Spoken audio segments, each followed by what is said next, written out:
غرد بيت حجم قدس تويوتا كارولا قلبنا في غور كاكاتور وخطفنا موتور في صوت رصاص زغرت في الشيخ جرح فندالي كتير تفتح شسرور كاتسور غرد بيت حجم قدس تويوتا كارولا قلبنا في غور كاكاتور وخطفنا موتور ذا في الشحجور نضرب بالقلب ونروح روح بكره بيرجع شفت اتخسفت ندمت تعلمت في نيتي في ليله في يوم السبت في عنا شباب تنيك الارض انا معدني اصل اذا بدخل جيب اسمع للطص وك احنا رجال جدعان بالزيف من خيل حكى من الموت ما نخاف احنا اللي سبع عالشيك تهريب نقلب غزلان من هد جبال انا عظمي زين بديش ازلم تعمل احداث رح الف بسطوط اصور نصفة زمور انظر خطوط كيتم كالنص بتزيد تخش تعلق بالروس في صوت رصاص زغرت في الشيخ جرح فندالي كتير نفتح شسرور كاتسور غرد بيت حجم قدس تويوتا كارولا قلبنا في غور كاكاتور وخطفنا موتور في صوت رصاص زغرت في الشيخ جرح فندالي كتير تفتح شسرور كاتسور غرد بيت حجم قدس تويوتا كارولا قلبنا في غور كاكاتور وخطفنا موتور اصحى. We'll get started. Great to see people from all over the world, from Scotland, UK, London. Welcome, everybody. Welcome from all over the world. I see people from Mexico, from Italy, from the UK. We want to thank you for joining us on, for this panel conversation. First, let me start by giving you a little bit of Zoom etiquette. We are on a webinar, and please make sure that you can drop your questions on the chat, but also we'll have a Q&A section. You can use the Q&A feature at the bottom of your screen. It says Q&A, and by posting your questions, we'll keep track of them. And at the end of our panelist presentations, we'll go back to the questions. I'll be reviewing them and answering them. We find ourselves in a new moment. It is a moment not just global solidarity, but of historic Palestinian uprising, particularly in the role of young people, and in a way in which the world is looking at us and at Palestine in very different ways. This is why we thought it would be appropriate to hear from activists, Palestinian activists, to give us an update, to let us know what they need, to figure out ways in which we can all continue this incredible moment and make sure that we all work together for what we believe at this moment be more possible than ever, which is a free Palestine.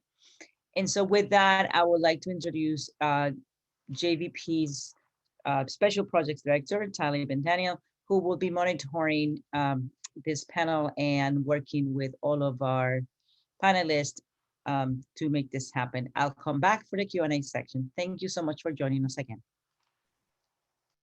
Thanks, everybody. Give me 1 second here. I'm so pleased to be here and to be here with Jehad and Jawad and Soheir Assad, who is a Palestinian human rights lawyer, couldn't make it, but we did interview her earlier this week, and she's going to share a video which we're going to play right now.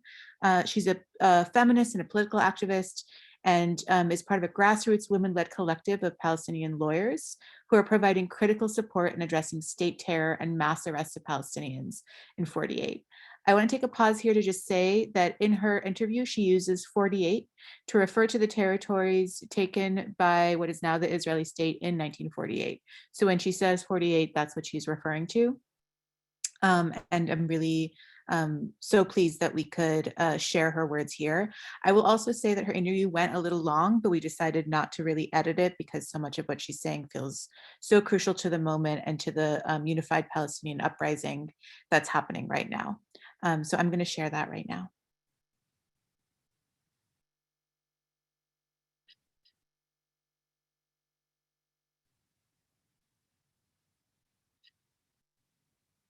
Yeah, so hi everyone. I'm sorry I couldn't join you online. It's too late for us.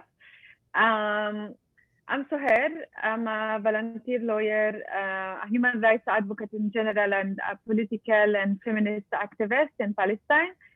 So I want us maybe to go today through a few points just to try to understand what happened and what this political moment meant actually to us Palestinians and in general in a global scale.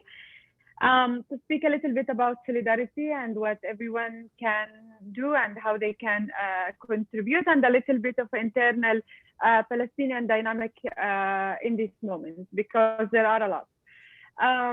So during this uprising, I was with a group of volunteer lawyers, and we're based in Haifa. Like our group, my group was mostly a female-led lawyers group who are human rights advocates who decided in this political moment to organize as a group. And this is not unique. Every Palestinian village and town in 48, in Jerusalem, and in general, had organized in different ways, not only on the streets and to go out in political action, but also types of organizing to protect the community, legally, healthcare, and other services for the community.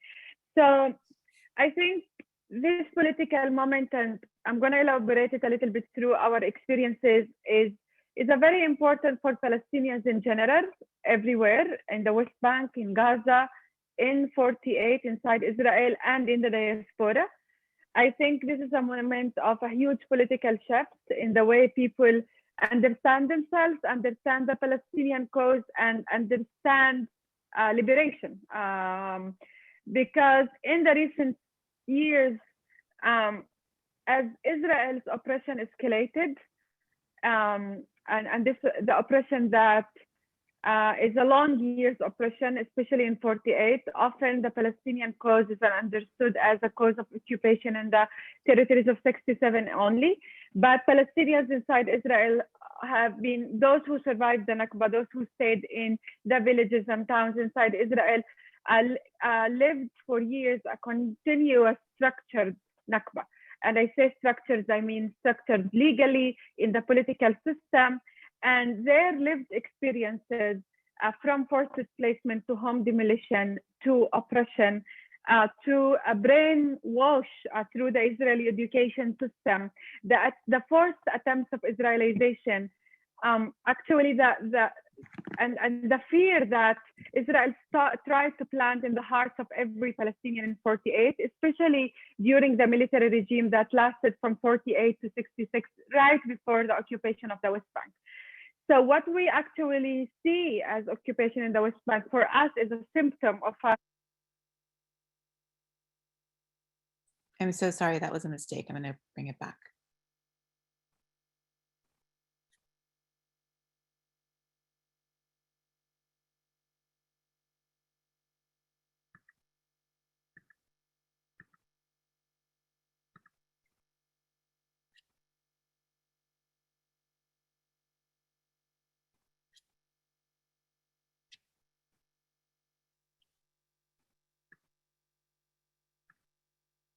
legally in the political system, and their lived experiences from forced displacement to home demolition to oppression to a brainwash through the Israeli education system, the forced attempts of Israelization, actually the fear that Israel tried to plant in the hearts of every Palestinian in 48, especially during the military regime that lasted from 48 to 66, right before the occupation of the West Bank. So what we actually see as occupation in the West Bank for us is a symptom of a much more deep-rooted issue, which is the issue of colonization of all historic Palestine, the fragmentation of the Palestinian people, both geographically, but also in all aspects of our lives. So during this uprising, and I think people, and especially the younger generation, and especially the most marginalized among the Palestinian people, if you were in the demonstration, if you represented detainees, you will see that the majority are not only political activists, but also people who tried to link their daily suffering, their pain, the poverty, the internal violence, and if you know what's going on in 48 in the last few years, you will know about the huge internal violence that Israel is actually encouraging and is supporting by not enforcing the law and leaving these criminal gangs inside the Palestinian community, by allowing more weapons to go internally, because they know they're gonna target us, target the community itself, and in different methods. So in the last few years, people were demonstrating against the Israeli police for intensifying the internal dynamics of violence, and also the continuation of oppression and targeting Palestinian lives and surveillance and all the different methods of this regime. And I think also what we've witnessed in the last few years is Israel exposing clearly its policies by versus means the continuation of its existing policies of forced displacement, controlling demography and land in all historic Palestine, the blockade over Gaza, but also the announcement of its identity that is expressed, I think, in the constitutional identity in the basic law, the Jewish nation state law. And this law came to us Palestinians and said that all of you, regardless of citizenship or any other privileges that you think you might have, are inferior in this system, in what the law calls the land of Israel, that the state of Israel was established within, and that guarantees the right to self-determination only to Jews. So all Palestinians in this case are inferior, and in this land, you have a regime of Jewish supremacy over the historic land and of continuous colonization and oppression. And the Palestinian leadership, I think, in the recent years, compromised whatever it was, especially in the West Bank and inside Israel, compromised Palestinian rights. And for us younger people and those who are connected to the wider global struggle, the wider radical struggle against all structures of oppression, colonialism, capitalism, that is influencing people's lives, we're not willing to compromise anymore. And in the last years, we were extremely depressed and hopeless because we don't have the power, we don't have the money, we don't have the institutions, and we are not the recognized leadership. And I think, and we were accused many times by not being pragmatic, by not understanding the moment, by not recognizing the internationally recognized solution of a state solution, and of all of that older framework. And what we've been trying to do in the recent years is to try to centralize Palestinians, to try to centralize the question of justice, of freedom, and of liberation inside Palestine. And I think this moment actually gave us to continue to do that, but with more power. Because what happened is that when people went out on the streets, and it's often has been understood as demonstrations against forced displacement in Jerusalem, against the war in Gaza. And of course, that's part of the reason. But I think the moment was wider than that for us Palestinians. It's targeting specific causes, but also reframing the biggest Palestinian cause, reclaiming our narrative about a people that is being fragmented, that is being brutalized in historic Palestine, that is being forced displaced on a daily basis, that is being drawn in poverty, in internal violence. And I think when you look at the street and see the most marginalized people, the poorest people, the young men and women, who some of these young men are already in crime, are already involved in internal violence, but at this moment, stopping all of that and going to the streets and pointing out the reason for their pain. And it's not because they were born to be criminals. And I think everyone in the US will know a very similar conversation about especially the different marginalized communities. And Israel tried to use that actually against the demonstrators, that many of them has a criminal background, etc.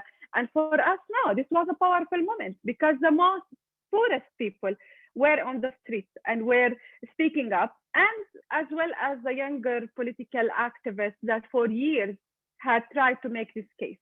And what we saw is a brutal attack on Palestinians by Israel, closing towns and cities inside Israel. Those are the citizens, supposed to be the citizens. We saw the same phenomena inside the West Bank, as if we live under military occupation, and actually the nature of the state and the nature of the citizenship was exposed.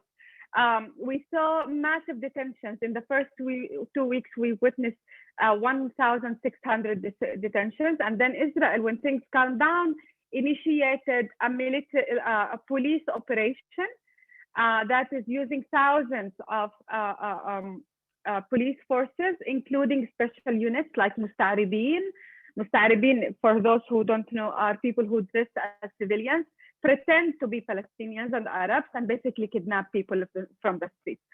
And they launched this campaign targeting what they said a bank of targets, 500 Palestinians in the West Bank, in Jerusalem and inside Israel. And now we're speaking about more than 2,000 Palestinians being arrested during this period. 600 of them are still under either detention or in home arrest, which is a kind of alternative for detention. And we're expecting that more than 200 of them to be indicted. Now, this massive attack, this brutal attack, came in order to, they called it settle the score with those who are demonstrating, and not only those who shared invitations, those who wrote in Facebook. You had a lot of arrests over incitement, for example. And if you look at the language they issued this campaign, you can see that they want to take revenge, not only from those who took action, but from the whole community. So when they over the last 2 weeks, they've been invading villages, homes, with massive amount of police officers just to scare people, covered face and others. And this is also what we saw during the uprising. We saw them targeting mainly 13 to 14 years old, a lot of minors. In 48, we know this phenomenon from the West Bank and East Jerusalem, but it's very new in 48. And they would appeal to every possible court to keep these minors in detention. And this is not random. They are targeting these minors, and they want to teach them a lesson for the future to deter them. And I think it's not only the police, it's the whole system. It's the whole system. It's the courts, it's the judges, it's the public prosecution. It's all these arms of the same regime that basically, in the moments of emergency, all the language of constitutional rights, of human rights, as a human rights lawyer, basically disappears. And you're facing a regime that is only targeting people in order to frighten them and deter them. And in a way, they were kind of trying to also deter us as volunteer lawyers. They will keep us for hours. They will ban us from seeing the detainees. They will scream at us. They will threaten us. They arrested 2 lawyers, for example, in Nazareth, whereas the station was totally closed and people were taking the detainees into a room where they were actually tortured for just raising their head. So how do you organize around that? How do you organize against it? So I think first we need to recognize, all of us, that we are not actually citizens who have rights. We need to recognize that as our sisters in the West Bank, in Gaza, in East Jerusalem, in Gaza, we are all living under a brutal regime. Now we need to rethink our organizing methods. So if I am a human rights lawyer and I'm used to use, the legal tools, the set of tools of human rights or constitutional rights, I was very aware that it's not the issue in this uprising. Nobody's going to listen to me, not the police, not the court. Nobody cares about people who are being detained and facing violence. So what we try to do in these lawyers groups is to empower the community, to empower the parents, to support the detainees, to support their spirit, to make sure that we are in the police stations all these hours, so that we are in court. And after that, when they start to take this for indictment, to make sure that we establish a fund, that we collect funds to continue with these families, especially the most marginalized, and to support them.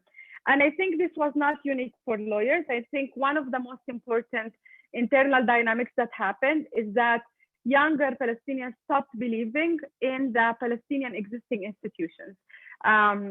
Political leadership, some of the most classic older NGOs, who actually are not catching the moment and still speaking in a very fragmentation politics, because it serves them, because this way they will keep functioning within the same older framework where they actually have privileges, both economic and political. Now, what happened is actually that you saw people's agency.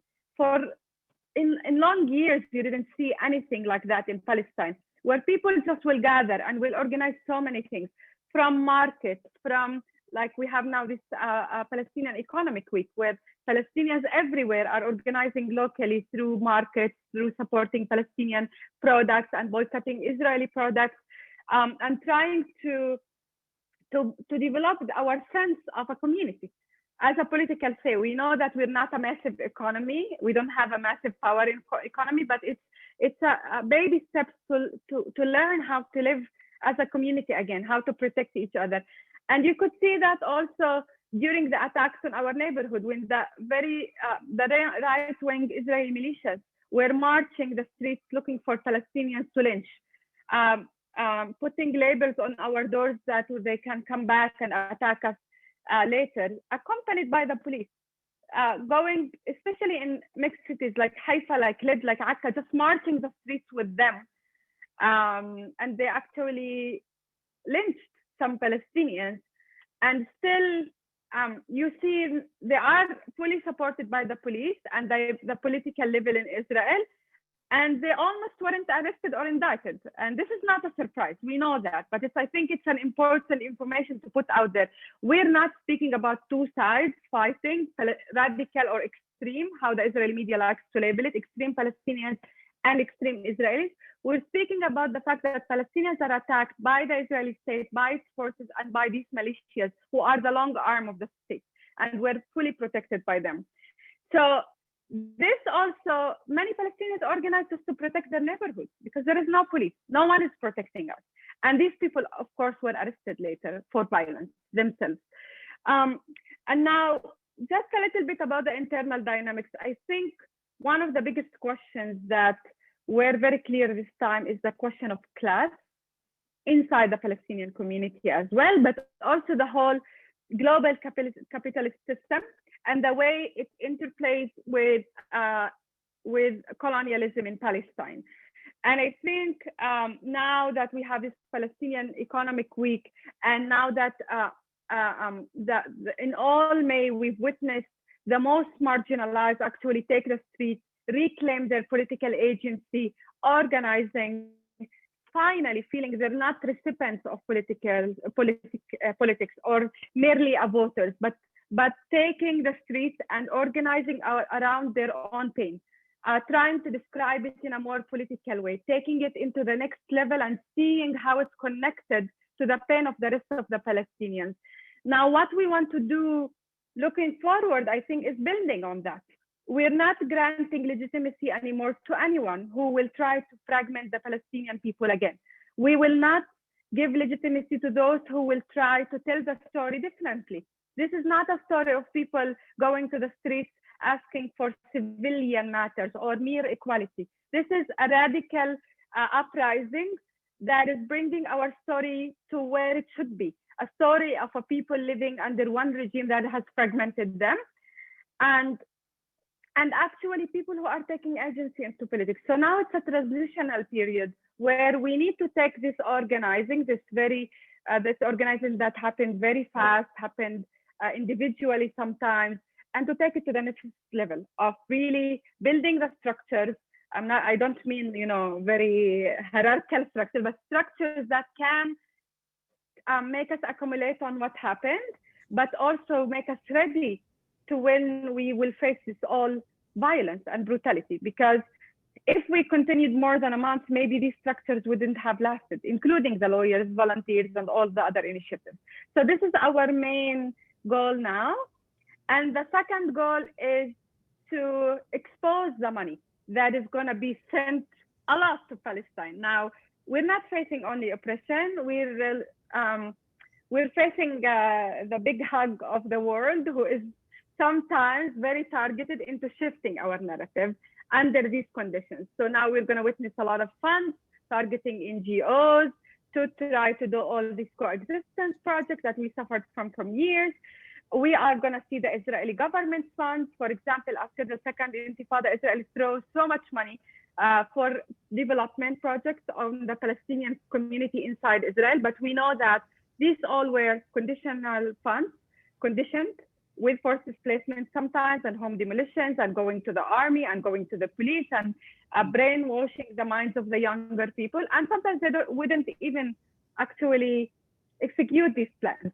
But we're expecting something similar to happen. And I think this is a huge task, because this is the way you bring people, especially the ones who are the most in need, to many steps back to where we were a few years ago. And I think this is dangerous equally as oppression, as direct and straight oppression. So you're building this architecture. It's not structure, I think is not the right word, but you're building the architecture kind of like to get, to bring you where where the community feels they need to go, not so much with the powers that be, but creating a new narrative. And I say new because I think so many people haven't heard it before. And so how do we be in solidarity with you? How do we tell the world, this is how we shore up this is how we put, how we wrap this architecture into something sustainable. And where do we put our efforts? Because sometimes, part of the evil of the Israeli state is that they corrupt their language, in particular in the United States, around, oh yeah, you give us money, give money to these organizations because they're working in Palestine, when in reality they're agents of the state in Palestine, trying to suppress the opinions and trying to convert young Palestinians to their cause, to scare them into their ways, to deny them their presence, and to make them believe that they are the only savior, right? I mean, it's not the only time a state has done this. That's the way in which white settler colonialism has worked across the world. But in this moment in particular, how do we begin to give you the materials you need to make this architectural project an actual, sustainable, strong building to move forward? Yeah, thank you for this question.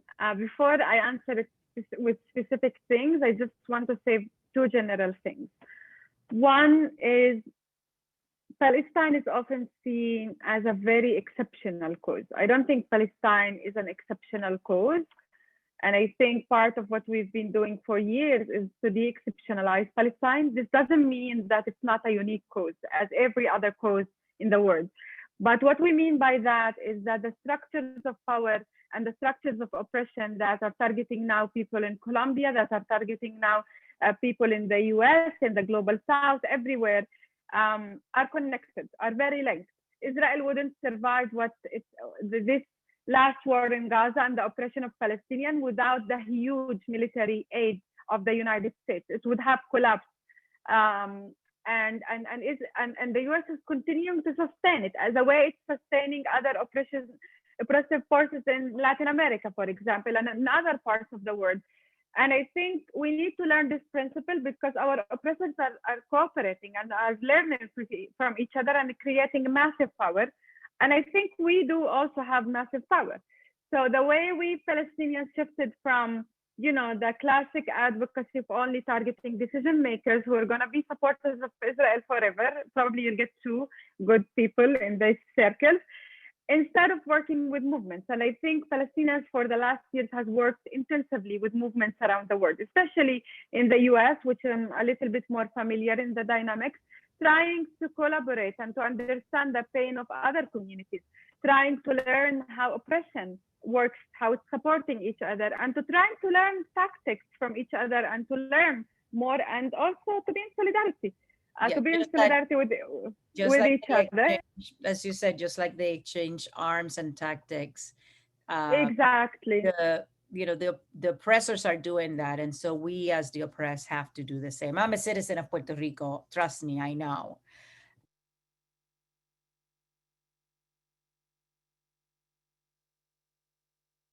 Thank you, everyone. So as we heard from Soheir, one of the things that has happened in the Palestinian struggle is this very intense fragmentation where Palestinians are kept separate from each other. And we're going to hear now from Jawad Siyam, who is a community leader and resistance activist from one of the neighborhoods at the center of the most recent escalation, which is the Silwan neighborhood in East Jerusalem. He's also the director of the Madah Community Center. Thank you so much for being here, Jawad.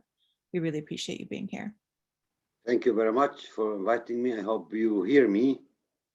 Yes, we can hear you. All right. So first, I know that you yourself lost part of your home to Israeli settler organizations and that you're waging a legal battle with them right now. So can you tell us a little bit about your own story? Yeah. Actually, I was just while I'm talking to you, there are clashes. We can hear clashes in Silwan. The fact that what happened to me, it happens to many other families. Just a house just behind me here, it's a house of the family that has been owned by my family for years and years. All of a sudden, the settlers came and they started to get papers and to say that they bought the house. We proved in the court, in the Israeli court, after years, we proved that it was all lie and they did not buy and things like that. The court decided that the settlers lost the case. They tried again with other documents and they lost again. They lost the second time. They still tried the third time and they won part of the house, almost half of it. So this is very simple, and I can say it. That is the way that not only settlers, that also that how Israeli judges deal with us. If it was the other way around, the judge will tell me, "Okay, you have lost already. Why you come again with other documents, with other bills? Why you didn't bring them before?" So yes, the settlers are now in half of the house, and but still this is not enough for them. They try to take the rest of the house where I'm living now, with the downstairs with my other brother. So they took the like 400 square meter of the land and the house and the shop also that belong to the family, and they try now to take the rest of the house. And not only this, they bought a lot of pressure at the moment with putting on me kind of taxes. I don't know if you know it. There's a tax called Arnona. They give me like very crazy number of paying. It's unbelievable. They try. I mean, they maybe I can go to the court again and say this is not the price that you should give to me. But you know, I have to hire a lawyer and lawyers, and it's losing time, wasting time, and it's for me. They try to make me weak as much as possible. And the judge, the lawyer of the settlers, Seagal, his name, said to my lawyer, "We will make him tired until he gives up about me, until I leave the country." They offered me to leave the country.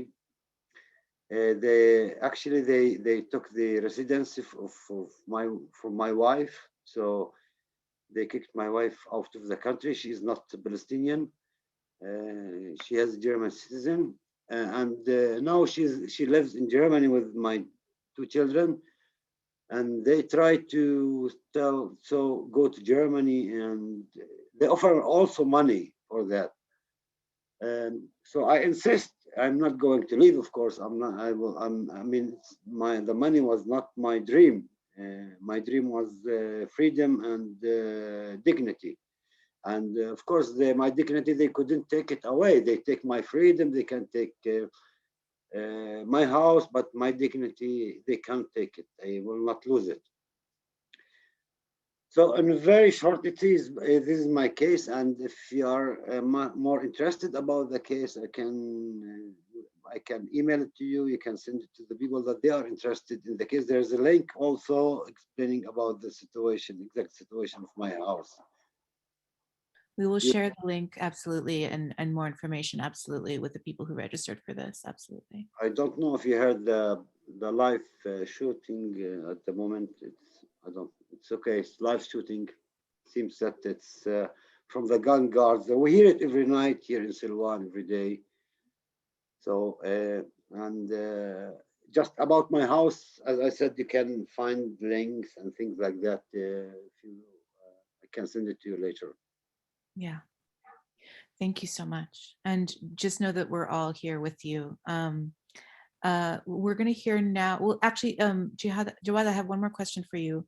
You're forced to take your case in front of the Israeli court, right? Even though international law doesn't recognize Israel's annexation of East Jerusalem. So can you share a little bit about what it means to have the Israeli court deciding your future, and if there's anything that we can do in the international community to support you in your case?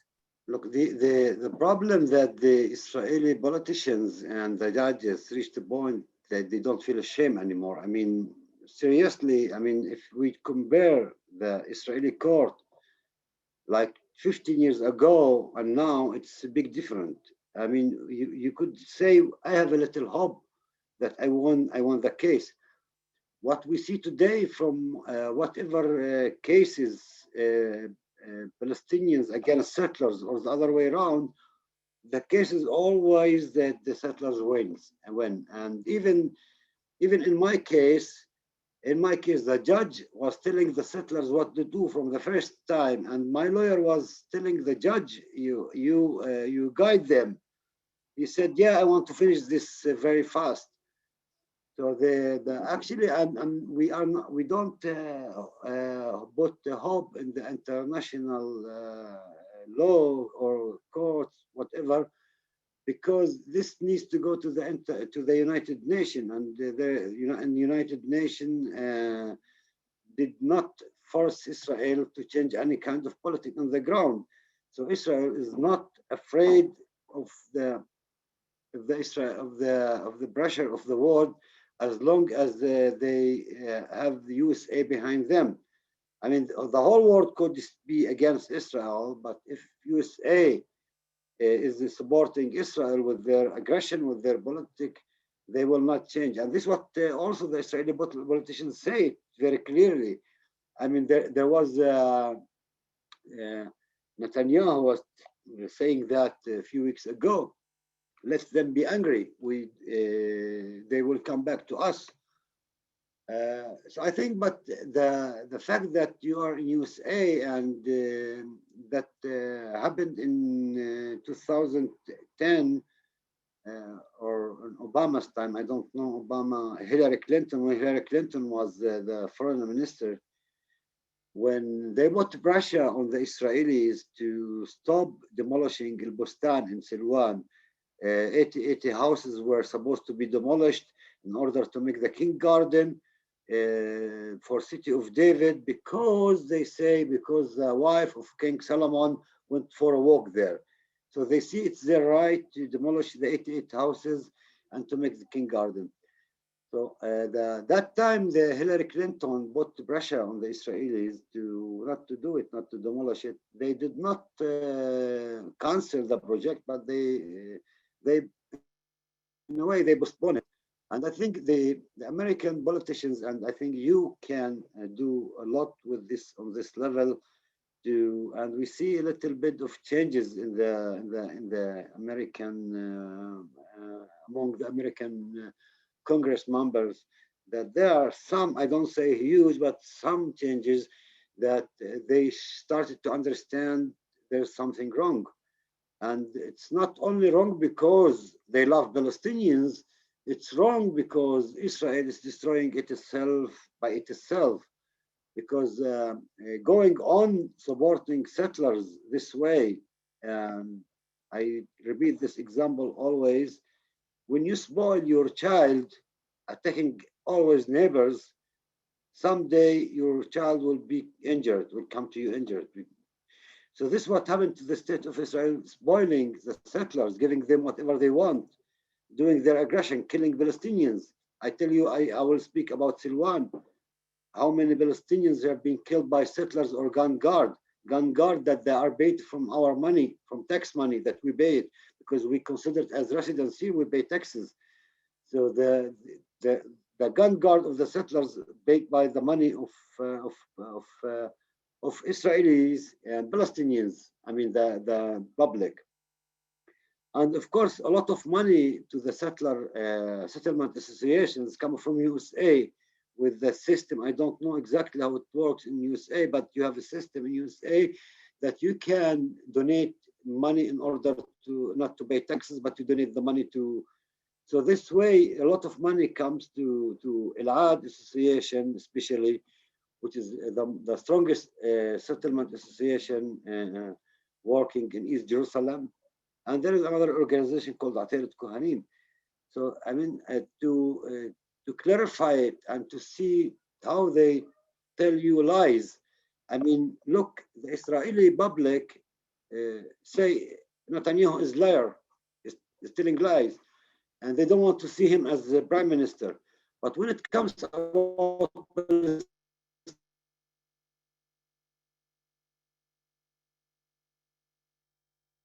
I think we might have, Jawad, if you can hear me, you're frozen for us. Palestinian cause, they believe him. Okay, I think you're back now. Do you I mind just say, repeating the last?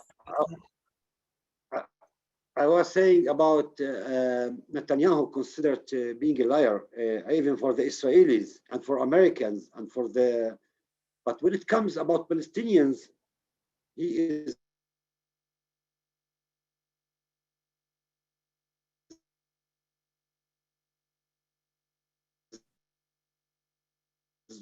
truthful. Today, when settlers attack Palestinians in East Jerusalem, could you hear me? A little bit. So I heard you say that Netanyahu is seen as a liar by Americans and by Jewish Israelis, but when it comes to the issue of Palestinians, people tend to believe the things that he said. Is that what you were saying? I don't speak about everyone, but this is about, I speak about the majority. There are a lot of people, I mean, of course, like you, and there are other people against his politics in East Jerusalem and in Palestine. But I tell you again, I mean, what is happening in East Jerusalem, for example, that settlers attacking Palestinians day by day, and when Palestinians defending themselves, they arrest Palestinians. They never arrest an Israeli, like it happened in Lod, even in 48 territories. A settler killed Palestinians there. He was released. Yeah. I mean, it's like this policy makes Palestinians very difficult, very tough to see any hope with this kind of policy, with this kind of politicians. I mean, we don't need to educate our children, as they say always, we educate our children in an aggressive way. No, we don't need to educate them. The attitude of the occupation make them aggressive. And I mean, I will just make I will compare myself to the generation of my father and to my son. So my father was a kind of man that he thought all the time, Israel is very strong. We cannot do anything against Israel. In my generation, the first Intifada generation, no, well, I mean, Israel is strong, but still we can do something. We did not intend to reach this point where I see my son that he say, and he says, if Israel does not recognize me, I will not recognize Israel. So it's not about It's not only about how we educate our children. Did Israel think if we don't give Palestinians their freedom to decide, if we don't give them, where do we lead us? They did spoil the settlers, that today the settlers are much more dangerous for them than Hamas rockets, than Hezbollah rockets. Settlers from inside destroy the state of Israel. And I hope the Israelis should understand that settlers are not destroying only our life, they destroy also their life. They should go from this point that the risk is also today. What I said to the left Israelis, I said to them like 10 and 15 years ago, how the Israeli government is treating us today, they will treat you the same in 20 years. It's a Franco system. It's fascism. So don't wait until you come to this point. Thank you. Absolutely. Thank you so much. I want to hear more from Jawad, but I also want to give Jehad a chance to speak. Jehad Abusalim, thank you so much for being here with us. Jehad Abusalim is the Education and Policy Associate of the Palestine Activism Program at the American Friends Service Committee. He's completing his PhD in History and Hebrew and Judaic Studies at New York University, and he comes from and has many family in Gaza. So I think we had this moment of great attention to the Palestinian cause and to Gaza, and we might be in a little bit of a contraction now. So tell us what the international community should know about what's happening in Gaza right now.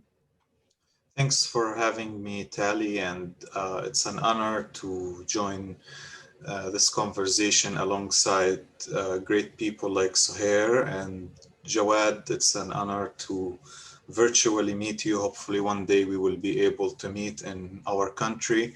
And thanks for the great question, Tali. I really think there isn't much for the international community to know, but there is a long list of things to do. At this point, we, Palestinians and supporters of Palestinian rights have done the impossible to put the truth out there. Palestinians in Gaza who were living and experiencing death and bombardment and homelessness and running away for their lives as these heavy bombs were falling, they still found the time and found the capacity and found the energy to post on social media, to tell us what was happening and to talk to us.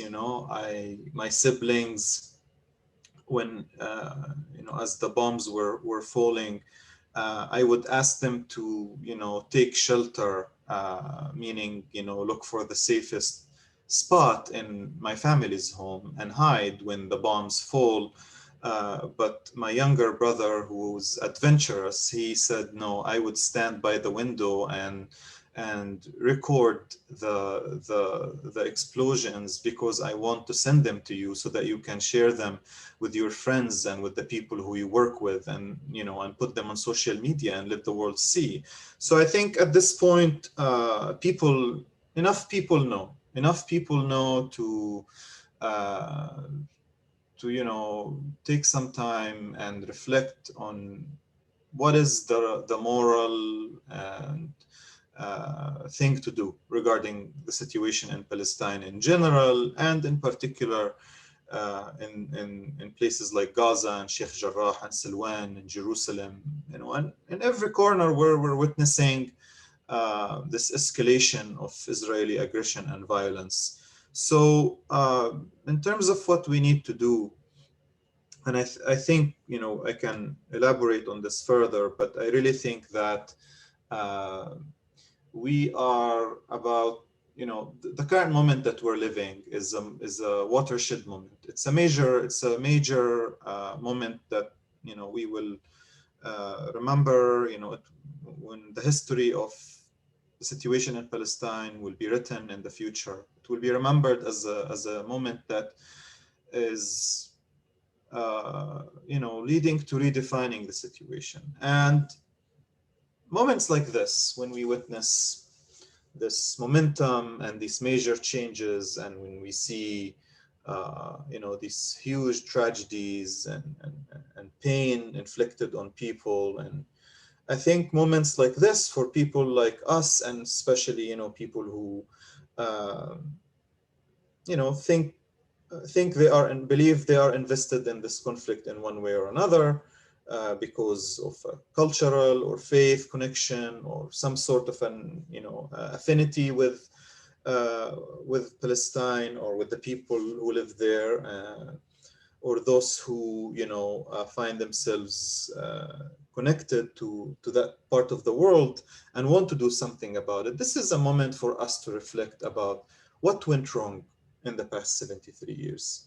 What is it about the past 73 years that makes violence reproduce itself and explode in the ways we have witnessed recently? But also, what violence is not just something spectacular that we see in these moments of explosions and mobs lynching people on the street. Violence continues on a daily basis, right? When the bombs stop falling on Gaza, people there still live under blockade. Palestinian refugees live in refugee camps that are overcrowded and densely populated. People are people don't have access to their basic rights, freedom of movement, and so on and so forth. We all know this information now. So I think this is a moment of honest reflection where we should just take a step back and think, but not for long, because the more time we waste, that means more harm is being inflicted on Palestinians, and more harm is being inflicted on people who back home who are vulnerable, who are defenseless, and who don't have anything to do to defend themselves in front of this brutal machine of violence, right? So we need to ask ourselves what went wrong in the past 73 years. What are the root causes of violence in Palestine? What is it about the political history that has unfolded since 1948 that makes this violence continue and creates this status quo that we're stuck in? And for me as a Palestinian, the answer is simple. It's the Nakba.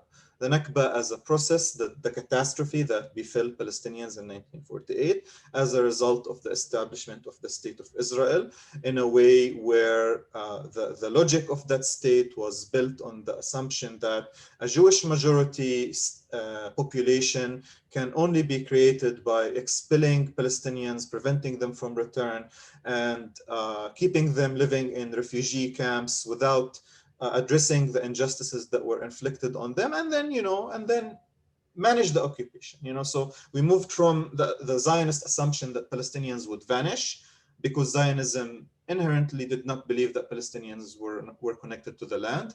But then when Palestinians proved that they were connected to the land, Zionism said, okay, well, we can manage them. So, we can manage Palestinians, we can fragment them, like we talked about fragmentation earlier. Palestinians can live in these isolated islands, they can be controlled, but Palestinians continue to resist and continue to defy this reality. So I think we are faced by a huge responsibility that our generation will have to, do the right thing, the moral thing. And I think I saw one question about the two states, which I can answer later. But that's what I think. We need a major reconfiguration needs to happen on the ground in Palestine, and we have to play an active role in making it happen. Thank you so much, Jehad. And I'm seeing a lot of appreciation for your words in the chat as well. I have a question that I want to ask actually both of you, which is, we are seeing this really incredible moment of unification across the Palestinian struggle. And I just wanted to hear your thoughts about what this moment means from both of your perspectives. Whoever wants to go first. Should I start, Jawad, or? تفضل جهاد. Shukran. Yeah, I won't take long. So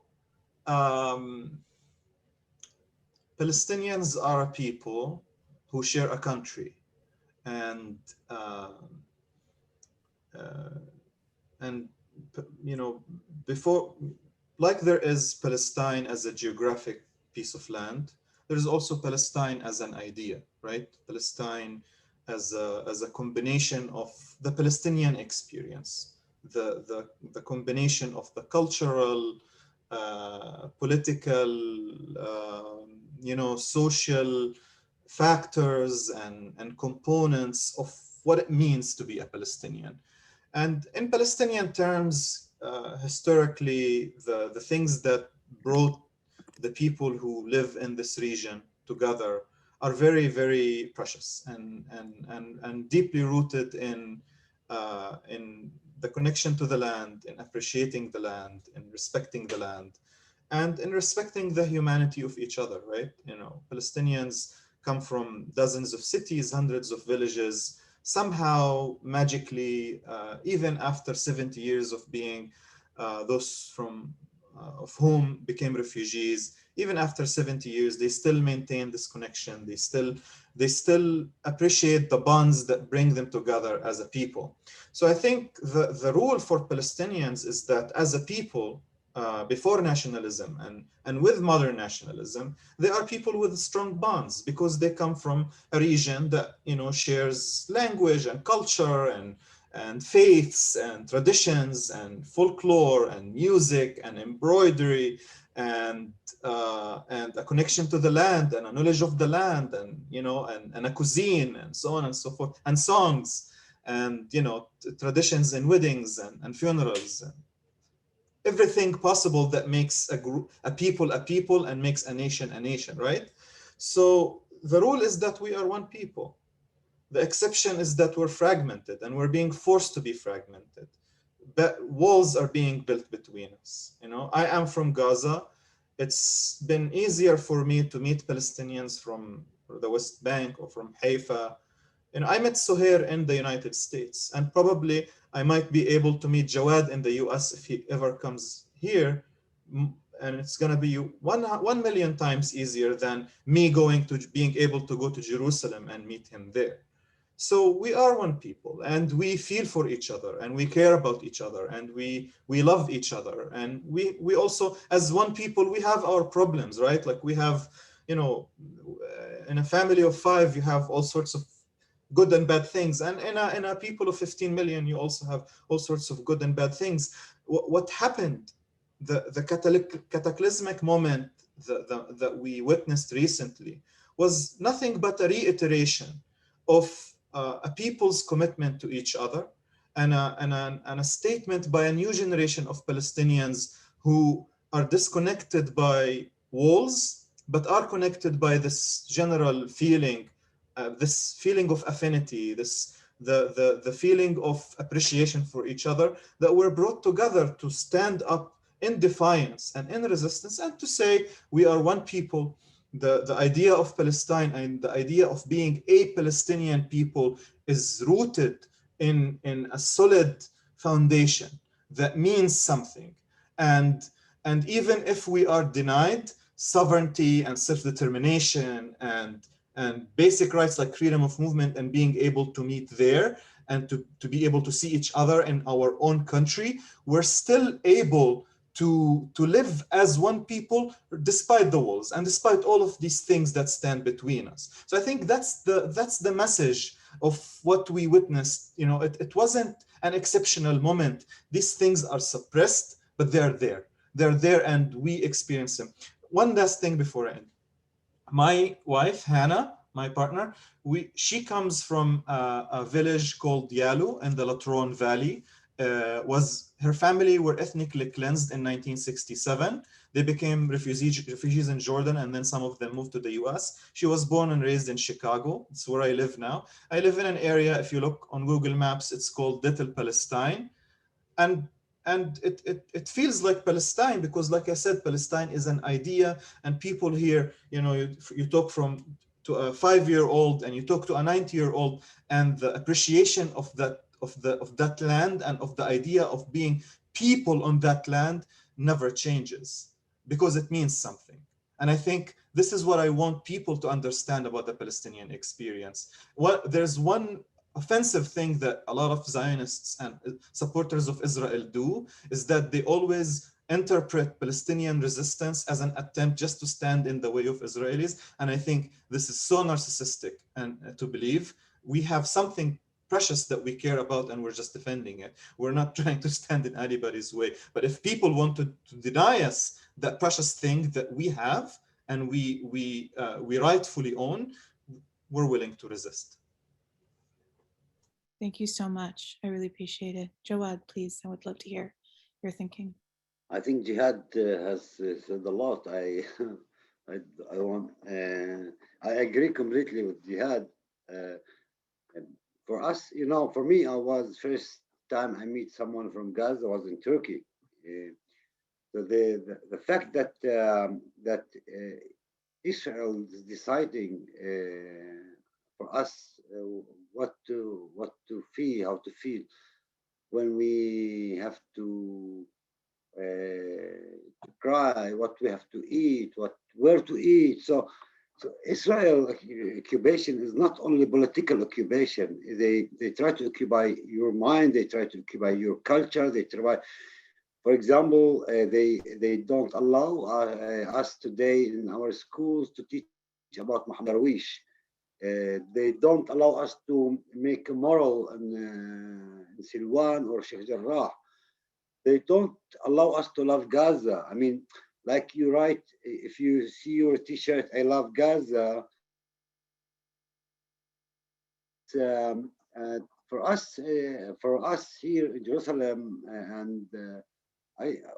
and other cities, that so Israel occupation tried through the 70 years or more than the 70 years, and after occupying West Bank, Gaza, and East Jerusalem, they tried to divide us as Palestinians. My status from as a Palestinian from Jerusalem is different from the status of someone from Gaza. It's different from the one who's from West Bank. It's different. So today we show that we have one state. I mean, whether they in papers, okay, they write it differently. The 48, they call them Israelis because they have Israeli citizenship. In East Jerusalem, Jordanians or temporary residents. And in Gaza, they were, when Gaza was still under the Israeli occupation, they called them other citizens. They didn't define them even. So today we gave a message to ourselves and to our politicians also in Ramallah and Gaza, and also to the world, that we are one nation. Where's the problem that I want to be part of, that I want to be able to go to Gaza and the people from Gaza can come to me? Where's the problem that 3-4 kilometers far away from my home, there is a separation wall, that Palestinian behind this wall is not able to come to pray from Bethlehem, whether to pray in Al-Aqsa or in the church in Jerusalem. So all this politic, the Israeli politic, they did not succeed. At least they could not change us. They could not change our direction. And I think we are much more confident of ourselves today than any other time. We are very confident that we will get what we want, and Israel is not going, this occupation, it's not going to last forever. Thank you so much. So I'm going to turn now to some of the questions that we're probably not going to get to all of them, but we'll answer at least some of the questions that folks are asking. Jehad, you said you could speak to the two-state question. Do you want to start with that? Or we can find other ones if you want to start somewhere else. I mean, yeah, I mean, it's not, even if it was, I don't think it's the moral solution to pursue, but let's assume it was the moral solution to pursue. It's not practically possible anymore. It's not practical. Israel wants to keep the settlements in the West Bank, and when they expand the settlements, they justify that by natural growth of population. Let me give you just brief numbers. The current rate of population density in the Gaza Strip is 14,000 people per 1 square mile. The total area of the Gaza Strip is 140 square miles. In 2050, the UN predicts that the number of the population number in Gaza will double from 2.2 million to 4.4 million, taking the population density from 14,000 people per 1 square mile to 34,000 people per 1 square mile. So if Israel wants to keep the territory it conquered in 1948, and if Israel seeks to keep big parts of the West Bank, what will happen to Palestinians? What does the two-state solution offer in terms of solutions for urban expansion, development? Where will these people in Gaza move? Will they move to the West Bank? Will Israel allow them to do so? So I think, this is just one aspect of it's easy for liberals in America to throw the two-state word in our faces, but I think the real homework is to sit down and examine and, sorry.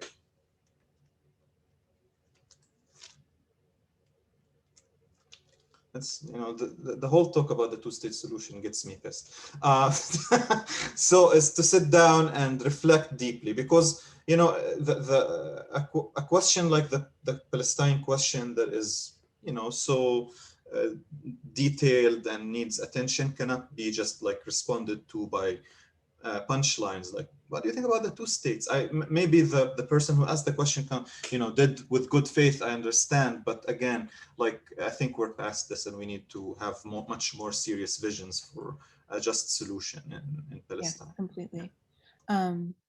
Jawad, we have a question for you, which is just wanting to know more about the current general situation in Silwan, that a lot of the long struggle of Sheikh Jarrah is getting more international attention, but this is equally a neighborhood with a long struggle against Israeli repression. So if you could just share a bit more about you said that there was like clashes right outside your window, but if you want to share more about what's happening. I understood about the situation at the moment in Silwan and Sheikh Jarrah. Yeah. Yeah. Okay, so actually the situation in Silwan did not change a lot about on the daily basis. I mean, the fact that that Silwan is always hot spot, but the fact that what happened in Sheikh Jarrah brought also Silwan into the international media, so that everyone started to talk about Silwan too.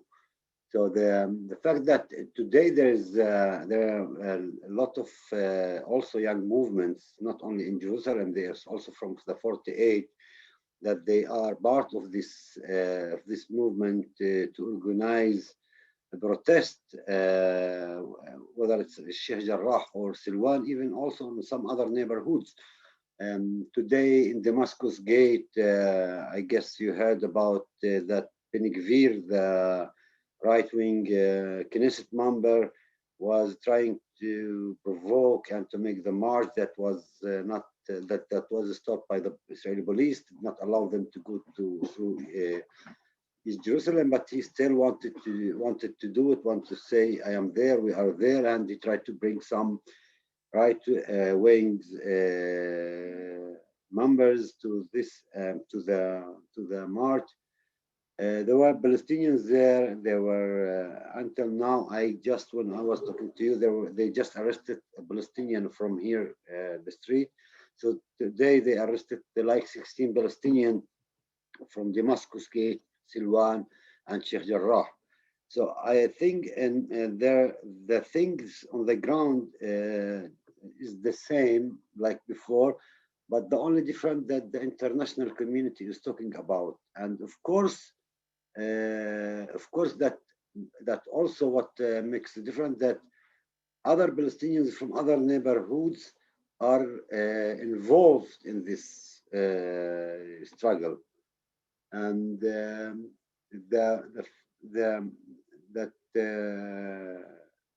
we don't think that will change the Israeli mood to say, okay, we understood, we will give Palestinians their rights, we will not evict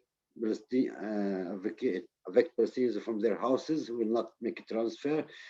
Israeli authorities are continuing to give demolishing orders. They're continuing to make their projects. The settlers are becoming much more aggressive than before.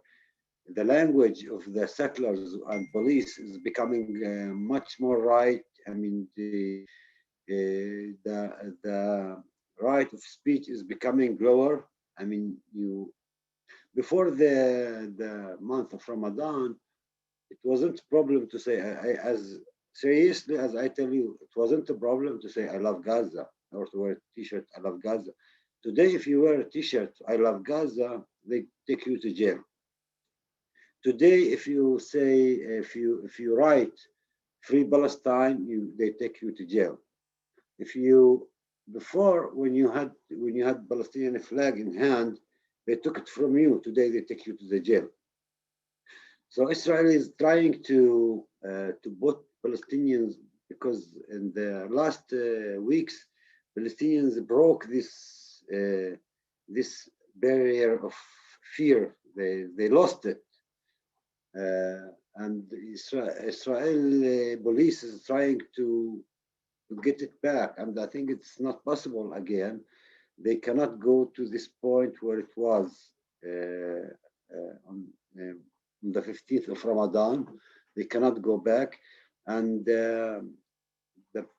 as I said, it's not that I say everything is positive, but Palestinians are much more confident in their struggle than any time. I never saw Palestinians so much confident in their struggle like they are now. Thank you. Okay, one last question, and we'll just have a couple of announcements and we'll close for today. Although it's been such an honor talking to you both, I wish I could have more time with you. And my last question is, and we've seen variations of this question in a lot of the questions that we've heard from our audience today, which is, what can we do now? Like, what are the next organizing steps that we can do from those of us who are around the world or in the UK or in the United States? What can we do to support what's happening in Palestine around this uprising? May I start? تفضل Jehad. Just a few things.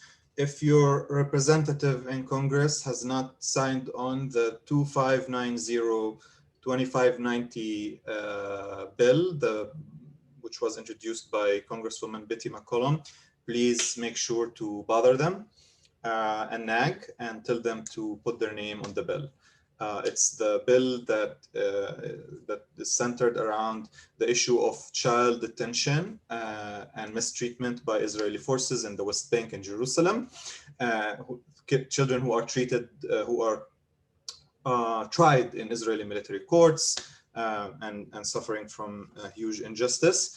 I urge people to check out our Gaza Unlocked campaign. Please go to gazaunlocked.org. It's a campaign by the American Friends Service Committee. We provide resources on how to advocate for Gaza. You can find an essay booklet, which we published recently by young authors in Gaza with a study guide. Both you can download for free. You can create your own reading circle and learn more about Gaza. And I think it's time to take action, organize, and join whatever, there are many of them now, whatever group that does principled Palestine work in your area, in your state, in your city, in your town, and just do not leave Palestinians alone in this moment. Lives depend on this. So please join us, help us, and we will celebrate our freedom soon together. Thank you so much. Jawad, do you have other thoughts about what people can do right now? As I said, I don't. I think Jihad said everything. As I said, there was a time when actually American politicians are always supporting Israel, pro-Israel. But Hillary Clinton did that time that did the pressure on Israel to stop it. And there is good opportunity. I'm talking now specific about Jerusalem. That the families should not be kicked out of their houses. I'm talking specific about Jerusalem. That there is the opportunity to put politician pressure on the Israelis to stop the eviction of the Palestinian families, whether it's in Silwan or Sheikh Jarrah or the old city. Thank you so much. And I think now we're going to have a couple of announcements. Thank you both so much for being here and for speaking to everyone. We had at the peak of the call, I think we had over 300 people listening. So appreciate your time and the struggle that you're both in right now. Lisbeth, I think, might have some announcements. Oh, you're muted. Hang on. Wrong one. I would like to call on Melissa. If you can drop on the chat. We are, as part of everything that we can do, we have several events coming up. One important one is Wrestling with Zionism that will be hosted by some our members in one of our chapters. And Melissa, you have the details. Would you like to share those on the chat or with your voice? Sure.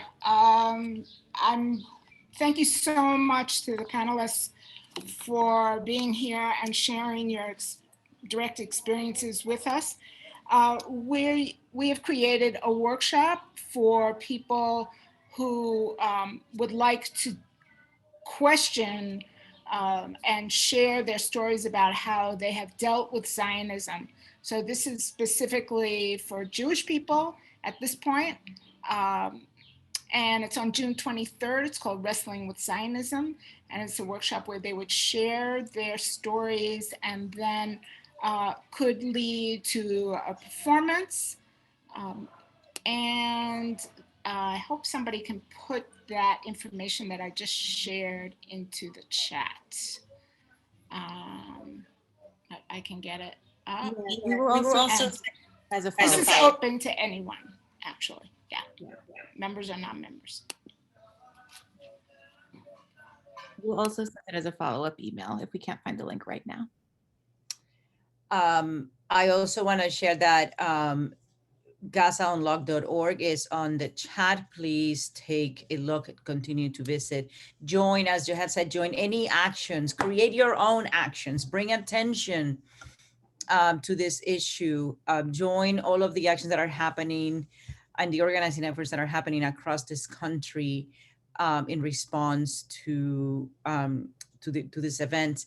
And finally, I want to, in behalf of JVP and all of our membership, give a huge thanks to Jawad and Jehad and Soheir for sharing your experiences with us, for allowing us to learn from you, and for being willing to revisit events that we know are incredibly painful, and to let us, to give us a window into lives that sometimes feel very removed as we even are so deeply into the struggle.